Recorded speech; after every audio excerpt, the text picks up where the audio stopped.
talk, you had a wonderful talk about little Nassau, little Nassau.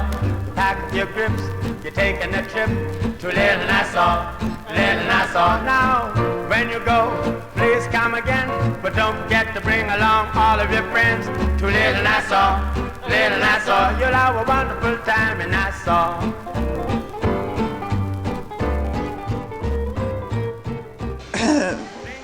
I was born on Wolf Road, Nassau, Bahamas. Well, the island is really called New Providence, but we got so Americanized that we are all now saying just Nassau, when Nassau is really the capital. My mother was an interior decorator who worked with very high echelon persons from all over the world, especially the Oaks family. Sir Harry Oaks built the Hilton, which is presently the Hilton, that was just British colonial.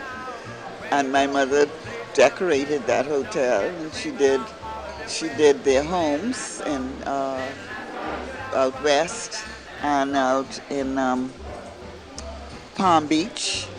And she traveled with them all over the place and fixed their homes. And she did Whale Key for Miss Castes. She did the Lighthouse Club in Andros. She did it, and then all this Cable Beach Strip, you had persons like Miss Ramsey and persons of means who wore their gloves when they come to visit us. Now, we had Maud Owen Marsh, who was, she was like the spokesperson for the Oaks family. And she would get Mom and my sister out there to do all the work and do the decorating, but Maud Owen Marsh was really overseeing these things. Oh, so I was told that I had a gold spoon in my mouth. That's what Mom used to tell us. You have no idea that you have a golden spoon in your mouth and you're playing crazy. Yeah, we were upper middle class, I would call it, because we traveled. I was traveling from I was 5 years old in New York and all over with Mother.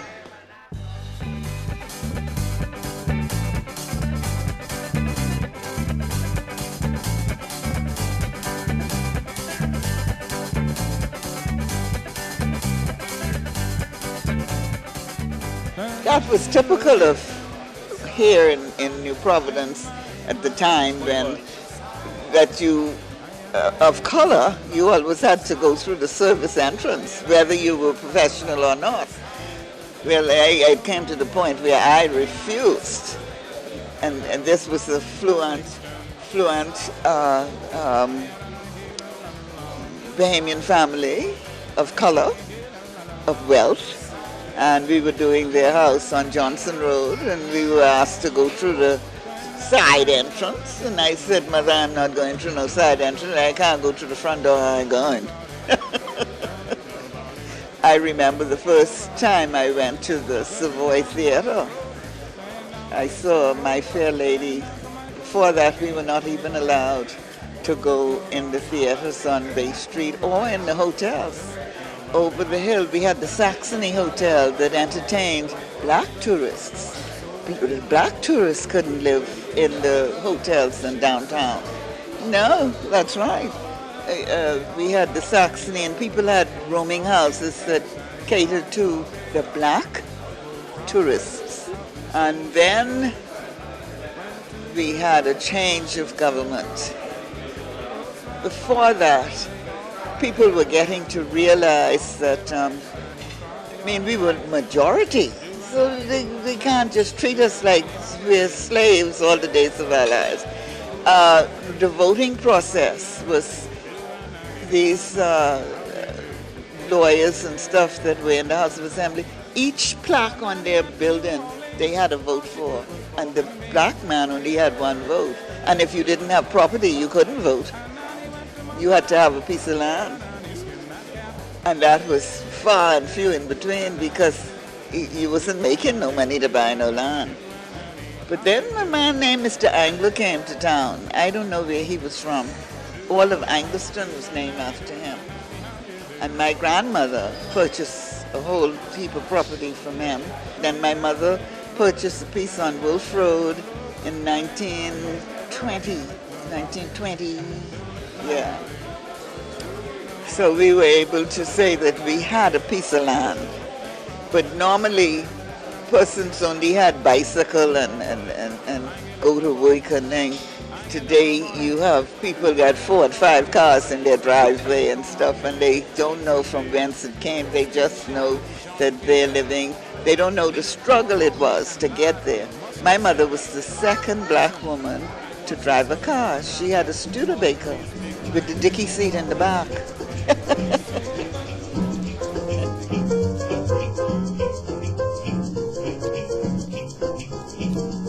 It was love alone, cause King Edward to leave the throne. It was love alone. Okay, here we're looking at Rawson Square.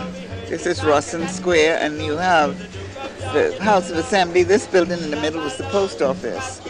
I remember that, and had cobblestone floors, well worn from years of. But I don't see Queen Victoria here yet. Before Queen Victoria came to town, we had the House of Assembly in the post office, I think, and it wasn't the Senate. They didn't have a Senate here. And then we had a post office savings. Behind this building here was the post office saving bank. You could have gone there and put your little pennies in, yes, and save your money, yeah.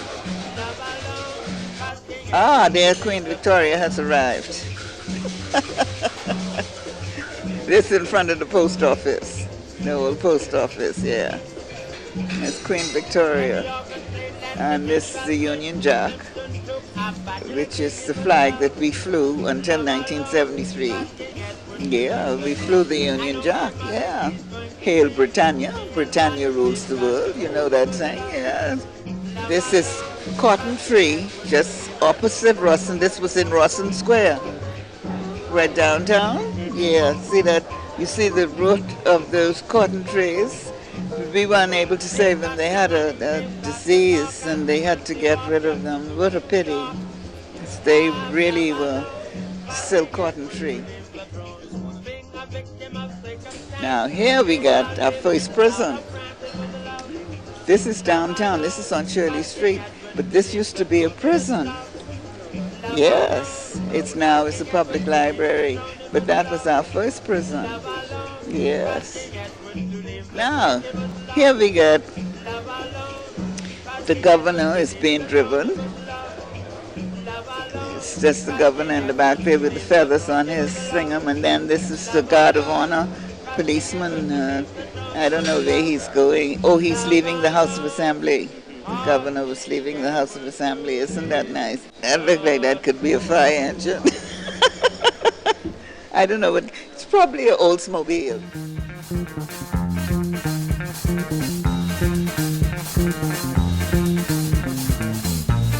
Now, here we got this Fort Montague and Fort Charlotte.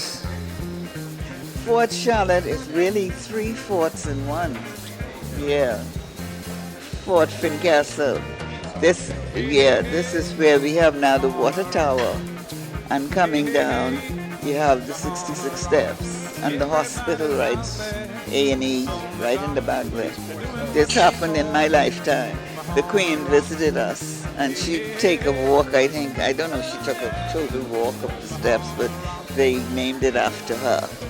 Just like they named the hospital was Bahamas General Hospital, but they named it Princess Margaret. And yes, Bahamas General, and Princess Margaret came and visited and walked through the children's ward and whatnot, so they named the hospital after her. That's all she had to do. This was a route of escape during the war days. This was hand done, you know. The slaves did this by hand. That's right, with the mega tools that they had, no machinery, no tractor and all that kind of stuff. All this was carved by hand. And they did it I think mostly by night, so that the people wouldn't know what they were doing. And this was a route for the governor to escape in case anybody come, because Government House is not far from there, across the way. Yeah, and across from there you have the water tower. Now that used to be the water tower to distribute water through the island for the pressure. Yeah. But now we outgrow that. That's obsolete. Yeah. Today we have arts and the old craft market up there, and then it's really nice up there. They were supposed to be shielding us from the pirates. You remember Blackbeard? He used to hang out here, you know. Yeah, Blackbeard used to hang out here. But then you had in British Colonial Yard, you have Blackbeard's well, and that I think take you up to Blackbeard's tavern up on East Shirley Street up in there, someplace that he used to take us there. He used to hang here, yeah. The Blackbeard used to hang here.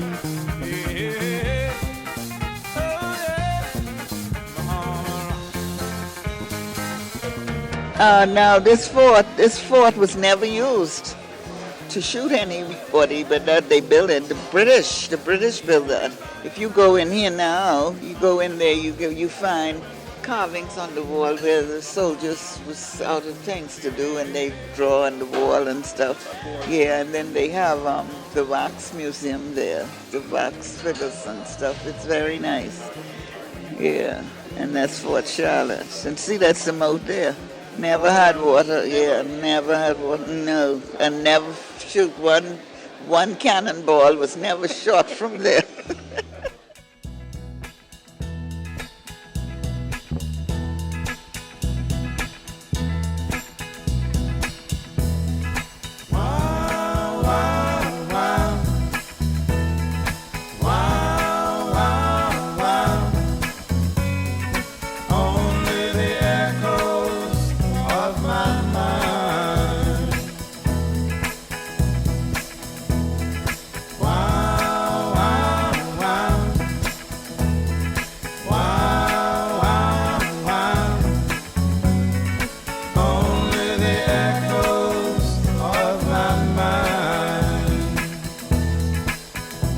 This is the road to Fort Charlotte. Of course, it's paved now. We don't know, because all we had were drays, donkey and drays, and who was fortunate enough had a bicycle. But most people got around with either the dray, the cart. There was a man in Foxhill used to pass our gate in the night with the lantern on the back of the dray. And he used to sell the sweetest jujus. I couldn't wait for him in the night. We could hear the donkey cart coming, and we go out to the gate and wait for him to get our jujus. Yeah. Now this is Fort Montague, and you see horse and carriage. This is how most of us got around. She has prominence, but she's on a donkey dray. You see her with her hat, and she's on a donkey dray. Like a stone. It's not Hog Island. That's a long story.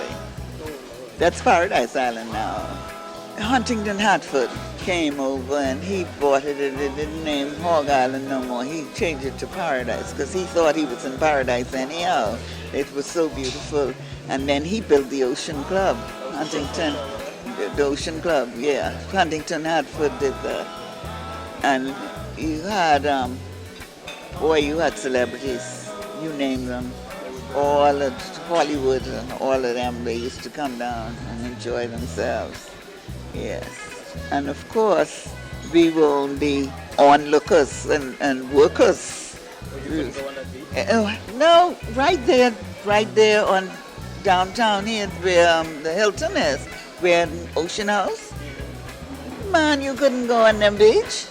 My sister was working in there, and we won't have our lunch out there on the lounge chairs. We couldn't do that. No, because the people from the hotel come and sprawl on the beach, and that was their domain. We could only stand and look. I'm telling you.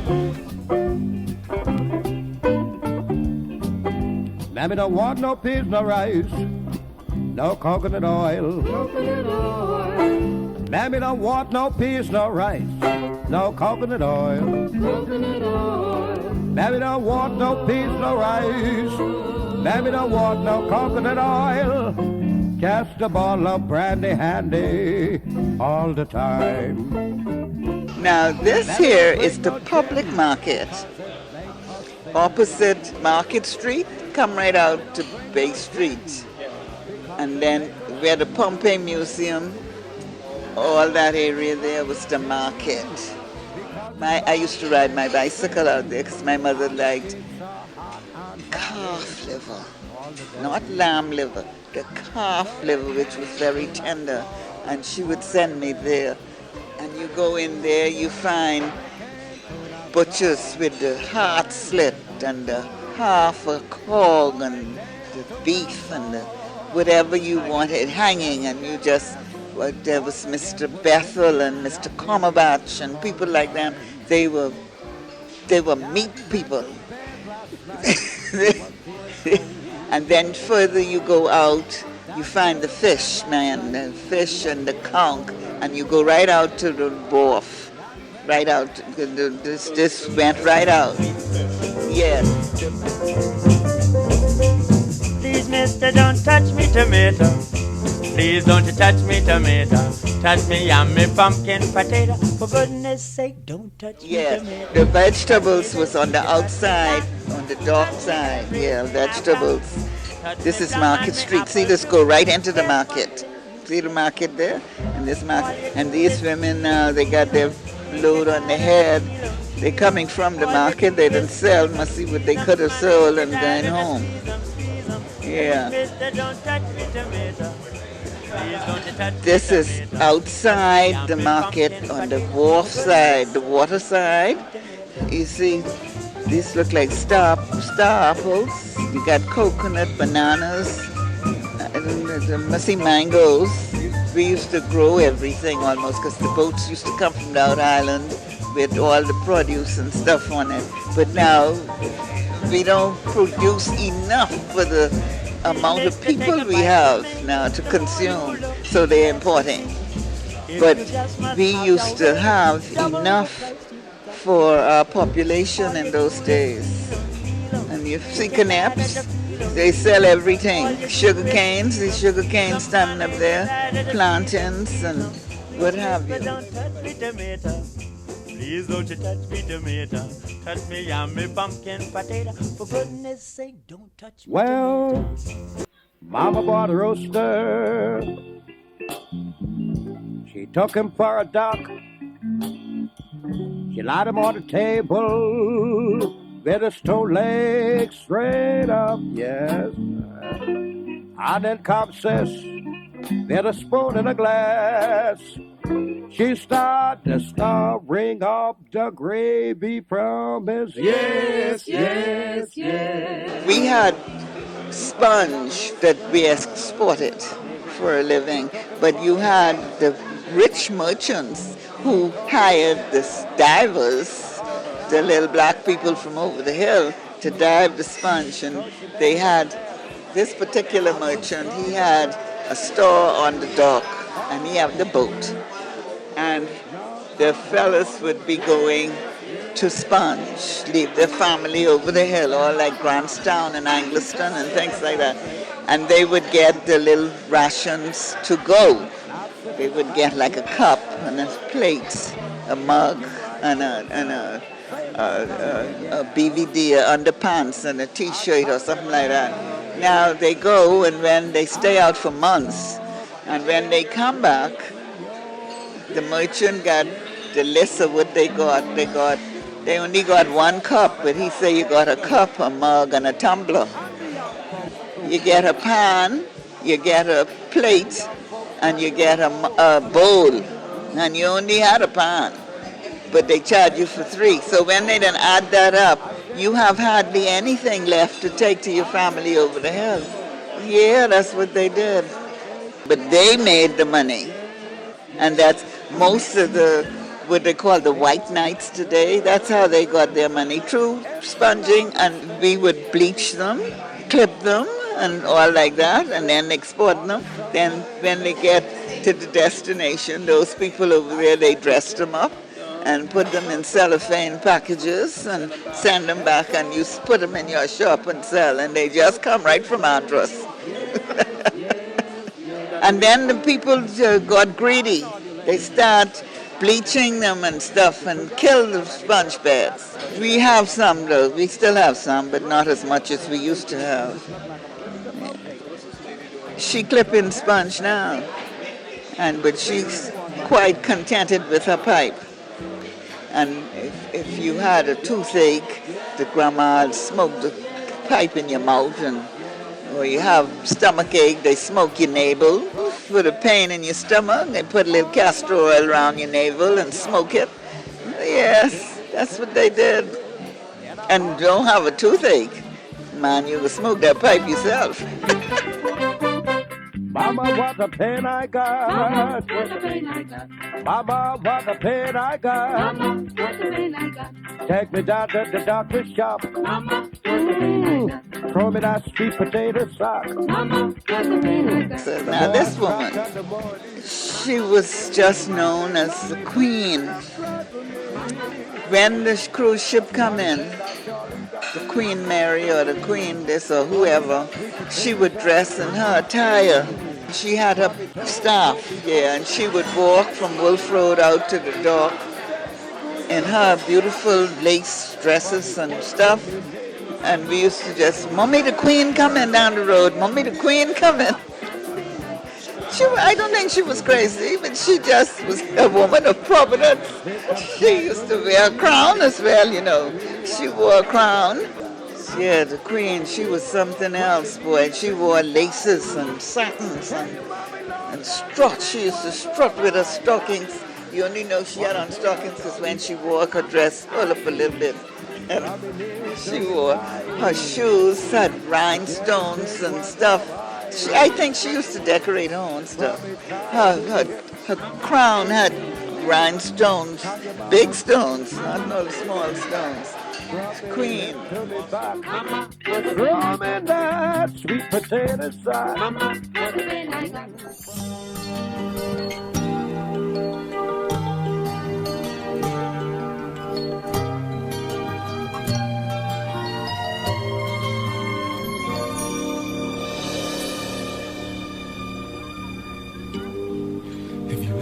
Dreamed of paradise. It's a long, long way from here. Well, the changes from Nassau of old, it was more, less congested, number one, and then it was more peaceful. Neighbors were neighbors. Today you hardly know who your neighbor is. And it was a closer knit of persons, and that was very comforting to know. But as time went on, people moved from the different neighborhoods, and then they don't communicate anymore. Sometimes one family moved from one house to another area and don't communicate anymore. I find that stressful, very stressful. Like today or Sunday, if you didn't cook, you didn't have to worry about something to eat. Your neighbor cooked, you get your meal over there. But today, it's just dog-eat-dog world, I think you'd put it.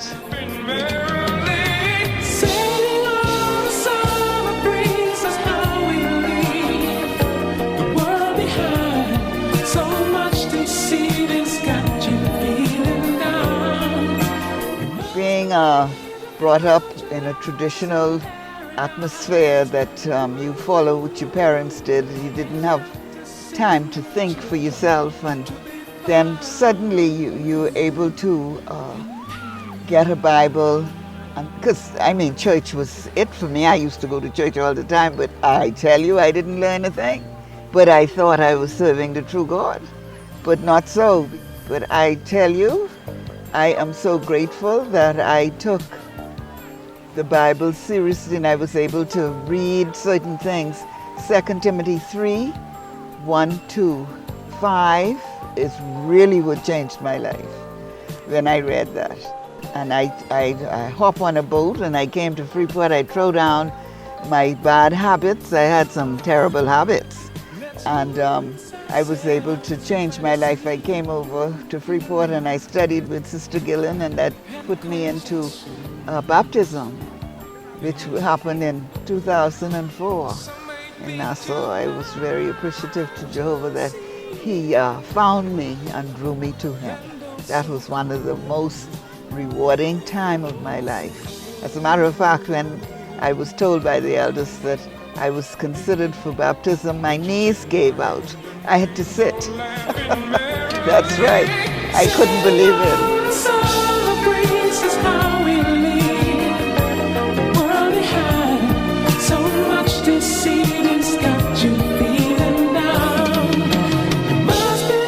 I pray that one day they would all come into the truth.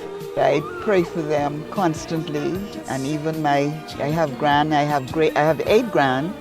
and I have 3 great-grandchildren. And I pray that they would come into Jehovah's tent. I give them literature and stuff, but if they're taking it, I don't know. But I try, and every time I have an opportunity to speak to them, I bring up Jehovah. Yes, and I hope that we could be one happy family in the new system. Yes. And who would have ever thought that I would have lived long enough to see 3 generations? My children, my grandchildren, and my great-grand. Can you imagine that? And I still feel like I'm 19. Won't you take my hand and we'll go laughing merrily, sailing on the summer breezes, how we leave the world behind. So oh, my goodness, in the world. Number 1, he promised that we would have our own homes. I intend to have a log cabin. I want to smell pine when I walk into my house. And then I want to have my vegetable garden. I want to go to Australia for a couple thousand years. I want to go to Africa and learn wood carving. I'm always into antiques and woodwork and stuff like that, and I want to learn to do woodwork, and I intend to learn that in the new system in Africa, somewhere about there, if they'd have me. I'm sure they would. The brothers there would be delighted to have me because I'll cook for them. My local foods. And that's going to be my goal, to go to different parts of the world and just observe how people live and be grateful that I'm alive and kicking in the new system.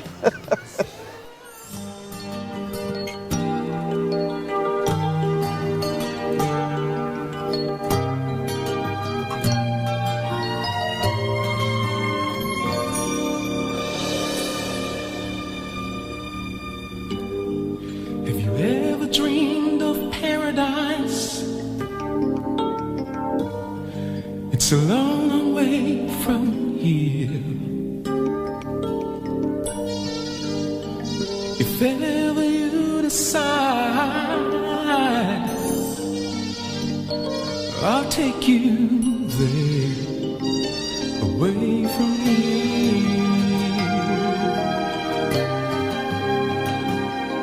As the sun comes out and warms the morning air, it's here inside of me, and I'll share with you.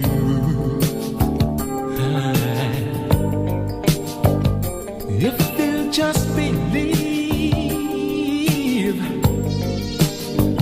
it'll all come true.